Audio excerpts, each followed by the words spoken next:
Customers of Meralco will experience a decrease in their monthly bills as generation charges decline with the ample supply of electricity in the Luzon grid. Meralco will likewise extend the payment grace period for households consuming less than 200 kilowatts per hour until the end of the year. Naomi Tiburcio reports. The salon has been around for a couple of decades. They are the oldest salon in Barangay Pagasa, Quezon City. But this pandemic has brought them the worst of challenges in the business. The hardest part is sustaining bills payment even with little to zero customers for weeks now. Kung wala pa talagang tao, lahat naman naka-off.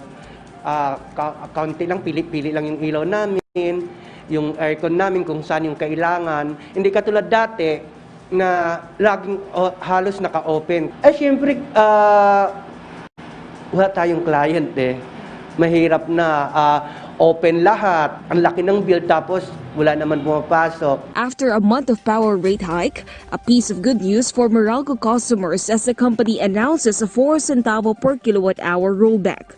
This translates to 8 pesos deduction for those consuming 200 kilowatt hour, 12 pesos for 300 kilowatt hour, 16 pesos for 400 kilowatt hour, and 20 pesos for 500 kilowatt hour consumers. This is a result of lower generation charge at the wholesale electricity spot market and adequate power supply in the Luzon grid. Meralco also reminded subscribers they will not issue disconnection notices till end of year for 200 kilowatt hour and below consumers failing to pay their bills. According to the Energy Regulatory Commission, those consuming 201 kilowatt hour above who failed to pay their corresponding bills during the ECQ and MECQ will be given a 30-day grace period, which started on October 29 without penalty nor interest. Those who fail to pay within the grace period will still have the chance to pay in 3 equal monthly installments with zero interest nor penalty. Ang titignan lamang ng customer ay yung kanilang November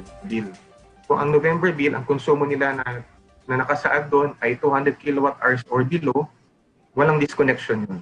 But those consuming 201 kilowatt hour and above may start receiving disconnection notices for unpaid bills outside the ECQ and MECQ. Those who struggle to pay because of the pandemic may go to their nearest Meralco Business Center where they may see options in paying their bills. Doon naman sa mga customers who have the capacity to pay, ability to pay, they can of course settle their bills within the original due date to help manage the cash flow.